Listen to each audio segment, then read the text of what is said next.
to the Health Thank you very Services much. Committee meeting. First order of business is to approve last month's committee meeting minutes. Motion made by Supervisor Conover, seconded by Supervisor Frazier. All in favor? Aye. Opposed? Carried. Well, this is a little weird, huh? Welcome. In the absence of Pat, she's a little under the weather. We have Janelle. Janelle, do you mind taking over? Sure. You have no choice, girl. No, I don't. Good morning. We do hope that Pat and Sharon are both feeling better. They were unable to make the meeting today due to illness. We'd also like to acknowledge and thank Joan Sadie for all of her assistance to our agency and congratulate her on her retirement. And welcome Amanda. The first resolution we'd like to request is to authorize a contract agreement with Emblem Health to allow for reimbursement for various health-related services in a form approved by the county attorney. We're in this business to receive payment for our services, and we've been able to negotiate a very acceptable rate, so we'd appreciate your consideration. Motion to get Supervisor McDevitt, seconded by Supervisor Frazier. Any discussion on this? Yeah, Supervisor Conover? maybe just a little bit more about what the relationship is between. These are for like physical therapy services, occupational services. It's just another agency that provides care. Sure, thank you. All in favor? Aye. Opposed? Carried. Okay. In addition, we'd like to request a resolution to amend a contract with North Country Home Services, Inc. to reflect an increase in hourly rates from $26.12 an hour to $26.52 an hour. In past years, we've amended all the contracts that provide these paraprofessional services, such as home health aid services, and we do this annually. We used to call each agency and ask what their rates would be. Last time we sought resolution, we put in there that they wouldn't call unless they needed to change their rates. We've heard from one agency that has requested to increase their rate. This particular agency currently serves 3 people. It's difficult to get aides in the northern part of the county, and so we'd like to recommend the increase be approved. The agency's financial director has asked if the rate could be retroactive to January 1st of 2015, but stated he would also understand if it wasn't, because the contract and the language of the resolution was very clear. The retro amount would amount to $5.60, but it's the committee's pleasure as to whether to honor that recommendation. What is the pleasure? I think for $5.50. You don't want to argue? I wouldn't. I'd make the motion that we Okay, approve motion that. made by Supervisor Frazier, seconded by Supervisor McDevitt. All in favor? Aye. Opposed? Carried. We'd also like to make a request to have a referral made to the Personnel Committee for consideration for allowing specific cost of living adjustment funds be offered by the WIC program for employees who provide direct care to clients directly to the employees. This is an opportunity that's never occurred. Pat has had conversation with the county administrator regarding the issue and is waiting to hear back from the county attorney. We'll have more information at the meeting. Okay. I don't think we need to do anything, do we, Amanda? We're gonna. You can just be consensus. Okay, is it okay? We just move it on to personnel? We'll discuss it. Thank you. For referral and pending items, there are no items to report this month. For information and for discussion and review, these are where we get to our attachments. The first one is our emergency response and preparedness activities on attachment 1. I would like to take the opportunity to thank Angela Mead for her 13 years of service to public health and for 25 years of service to Warren County. She's been preparing this report for us since 2001. She's provided very dedicated service to our emergency response preparedness program. She'll be retiring at the end of the month, so we'd like to congratulate her on her retirement and wish her luck. Our second attachment is the status of referrals. That's attachment number 4, which is at the back of your packet. And we've been monitoring this for the other home care agencies in our county providing service. And our referrals at this time appear to be steady, and we're at an average of about -7% of what we typically would see. And if you have specific questions, Tammy is here. Anyone have any questions? Okay. As far as the pending item of the update on the animal control situation, we've still not formally heard back, on an agreement with the town of Queensbury, but the animal control officer has been responding to our request to check animals after confinement. We did have another town have a resignation of an animal control officer, and I believe that they will be contracting with the Warren County Humane Officer. And I would just like to say we do have a concern that the towns are still assisting with following up at the end of the confinements, just to ensure that rabies is not a problem in our county. Do we have another meeting set? Are we meeting again with, Town of Queensbury, I don't believe there's one on the list, there's just a form under review.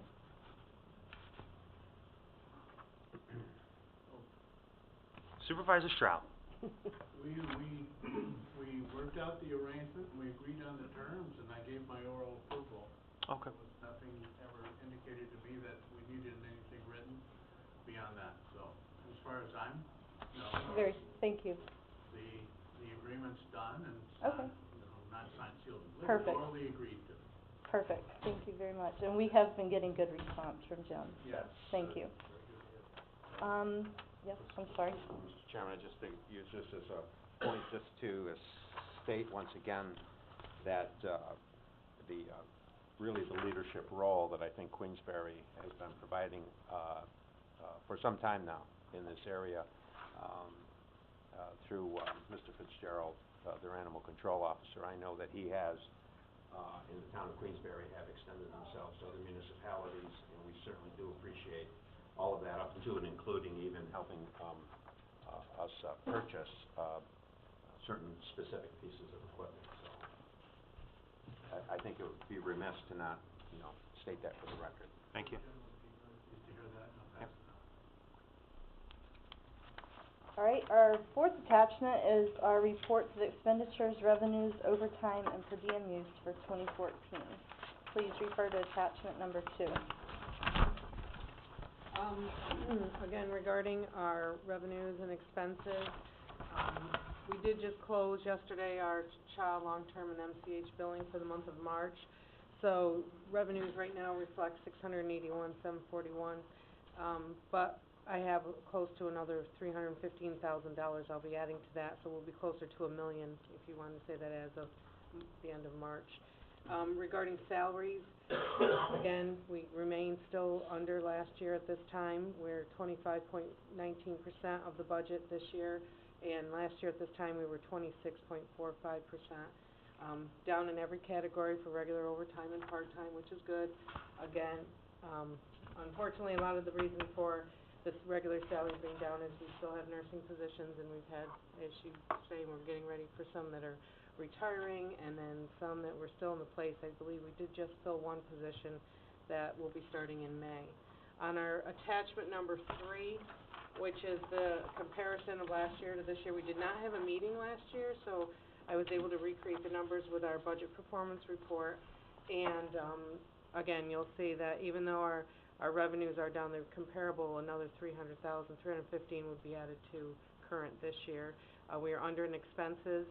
A lot of that is, again, in contractual, down a little bit in employee benefits, because, again, when the nursing positions aren't filled right now, that's reducing that employee benefits. And pretty much every category is down overall from last year to this year at this time. Any questions on the Conover report? Well, just that I think that the difficulty with filling the nursing positions, I think that at some point in the future, I think we need to hear exactly, before it becomes too serious an issue, what we might be able to do to address that, Mr. Chairman, before we have too many vacancies that we're unable to fill because of whatever our operating situation is, salary, benefits, whatever it is that's creating difficulty, and I think, we're going to need to address it in some fashion at some point in time. So, that's a discussion for another day, but. Of late, one thing I can add to that, of late, we've had some interest from folks that were employees with Warren County before. As a matter of fact, we do have a nurse starting in May, and she was with us years ago, maybe even more than 17 years ago, because it may have been before me. So that's interesting to know that there's folks that want to come back. The other piece of that is we're closely monitoring the long-term home health care program. As you know, a lot of those patients are transitioning to managed long-term care. So we're going to continue to provide the skilled services, but there are other services that are going to be managed by the managed long-term care plan. So we're going to closely look at some of those positions. One of the positions specifically is in the long-term care program. So we've done some readjusting of staff downstairs with our supervisory staff, and to kind of move people around in anticipation of our long-term care numbers decreasing. So we'll be certainly looking at that in the near future. Good thought. Finally, I'm sorry. Did you have a question? Not on that, just on a different topic. If Sure. just briefly, I attended a meeting this morning in Hudson Falls on heroin, and kind of one of the components of that is described as this is a $50 word, neonatal addiction syndrome, NAS, and Robin from your office attended, and so it's just a byproduct of a social issue where babies are born into this world and are addicted, and the point of this committee is to try to ensure that the components are in place to ensure quick communication and just trying to take care of the problem. So Robin did a great job. Thank you. Thank you, Supervisor McDevitt. Anything else, Chanel? Just if there's any other questions? Okay. If not, Rob York did not have anything for the agenda today. So Lloyd and Betsy are here from Westmount. You guys are up next. Thank you. Thank you, ladies. Thank you.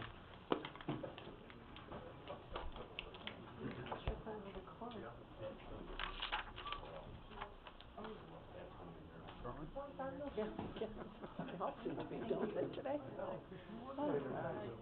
We haven't seen Mark in a while. I'll take the other side. On this committee. Balance it out.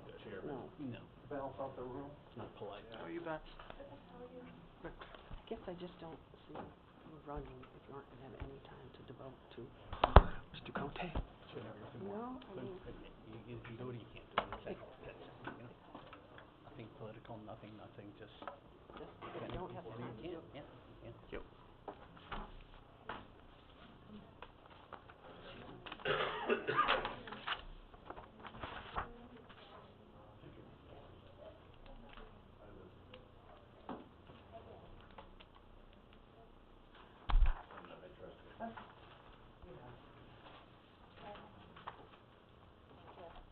Lloyd, while Betsy's handing it out, do you want to get this baby started? She's basically the. Oh, she is the one. Oh, okay. All right. We will wait for Betsy. Well, this is a first. I'm just here to balance the table. How you doing? Good. I'm fine, thank you.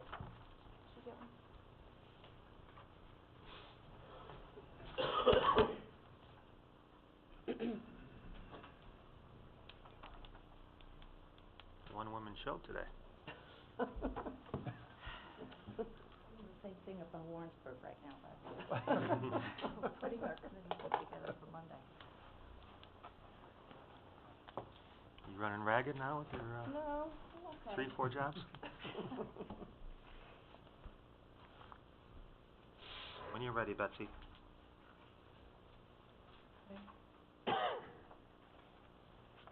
First item on the agenda is the miscellaneous resolution request 20 to appropriate a fund balance for $811,794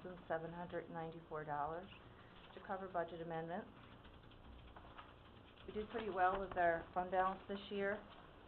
I believe the amount is 1.4 million. Give you an exact. 1.481594, a little higher than what we anticipated.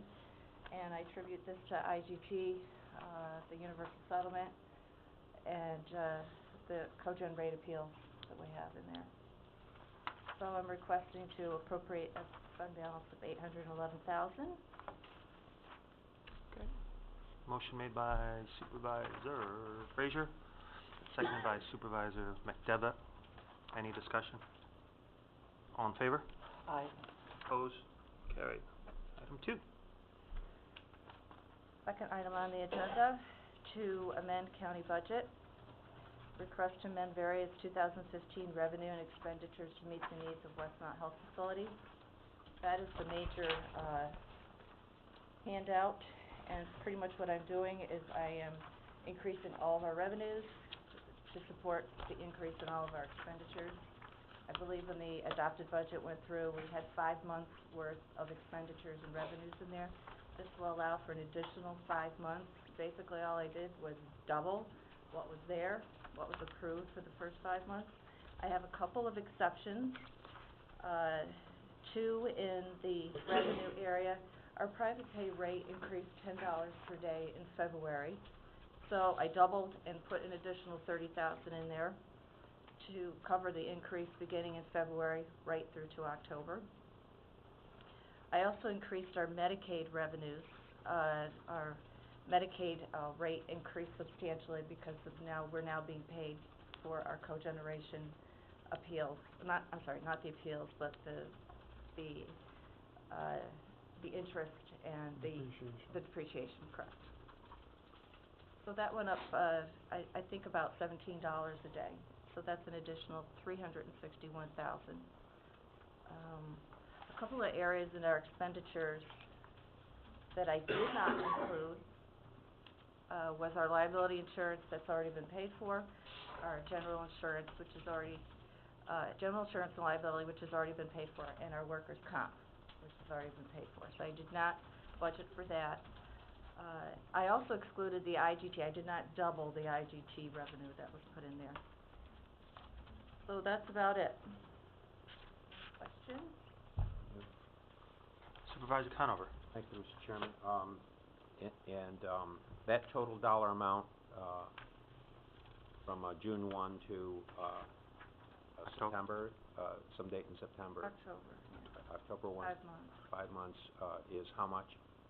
For the appropriation? The doubling, yes.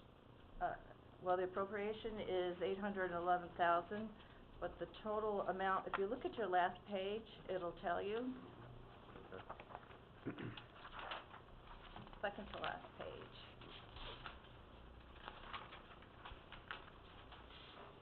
Look over to the right, budget amendments. Our revenues are $2.875790, and our expenditures are $3.687584, and I requested to appropriate the fund balance of the difference of $811,000. Mr. Chairman, if I could then follow on with Frank, the idea that at some point in time we're going to need to be doing our fund balance to the appropriate line, the appropriate codes on these. And if so, when would that take place? Now, you're basically amending your budget and you're showing your revenue, but at some point in time, there's some revenue is going to need to be brought to bear here, and for cash flow purposes, I would assume. And that amount would be 800 and or something near 811,794, correct? So, what would be your best estimate as to when or how that money would be moved? I don't know if the treasurer's office has engaged the issue yet at all. I mean, would it be some type of lump sum, or it would be done as part of We've already borrowed reconciliation at the end of September? How? Well, they've already borrowed. I mean, there was a resolution. $750,000, Yeah. up to 1.4, which would be the IGT. The IGT receiving is hinging our cash flow. We don't know when we're going to receive it. So am I hearing that the additional, cash requirement would be the difference between this number and what we've already loaned? Or it would be what we've already loaned plus this number?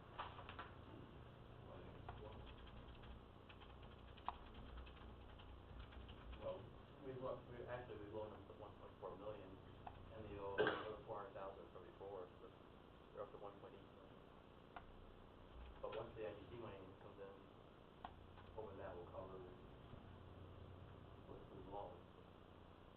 Well, maybe what we could do then, Mr. Chairman, is to, probably, this will go to finance, if we approve the amendment, that, perhaps we could get the picture of finance, when we, have that placed on the agenda, just so the supervisors understand what additional appropriations are gonna need to be made in cash, and when that would happen, just so everyone's aware. That's fine. Yep. Sounds all right? Mm-hmm. Yep. Okay. Well, we need a motion for this last one to approve the county, or the amendments to, motion made by Supervisor Conover, second by Supervisor McDevitt. All in favor? Aye. Opposed? Carried. Okay. You're all set? Okay. We've just got a couple other more, informational items for the committee. Staffing continues to be a challenge for us. We've stabilized pretty much on the CNAs, still looking for LPM positions and a unit manager for our Southwest unit. We've had no takers on that. We are using some agency to cover, obviously, these positions, and we're doing our best, obviously, to keep that number in line. We have 2 people out on disability, which we do not expect to come back at all. They're 2 CNAs. They're just for informational purposes, once again. But right now, our CNA population is pretty good. We did pick up a few people from Maplewood Manor, when they had their issues down there, so, we've got some experienced people on board. July 1st will be the date that, this county and every home in it, experience is, managed Medicaid for all Medicaid recipients who are coming in new to the facility. Working with Martin Offerdew and Paul Dusick on this to get contracts with the 2 agencies that are writing policies for the Medicaid population. So this is new to all nursing homes in this county, and it starts July 1. What this means is if you come into the nursing home and you spend down your resources and apply for Medicaid, you'll still go through the process with social services and get your approvals. But at that point, you'll have to pick one of these 2 insurance agencies to basically pay us for your coverage. There's a lot of questions on it still. There's a lot of issues about gatekeeping and control, who's going to get this and that. But we've got it under control, and we're working on that for this July 1 startup. If you're currently in the home, we will have those people will be on a fee-for-service or the same thing you're on right now for a maximum of 3 years. So if you're in the home, it's not going to affect. It's going to affect new people coming in, and this is just our home. This is any home in Warren, Washington counties, July 1st. Our census today is 77, which isn't bad out of 80. So we've been fighting a good fight of keeping the census up. We've been running a little higher, which obviously will help us out a little bit on the revenue end of it. Our expenses are fairly well fixed. Doesn't cost me really any more to have 78 in the building as it does 77. So we're happy about that. So the census has been rather steady, and I think that's going to help us out in the long run. That is basically, unless the committee has any questions of me, where we stand at this point in time. Anything from the committee? Other supervisors? Okay, I guess a motion to adjourn then. Thank you, guys. Okay. Motion made by Supervisor Frazier, second by Supervisor Conover. All in favor? Opposed? Carried. Okay, thank you. Run it back up? How much? Bring a pickup truck down?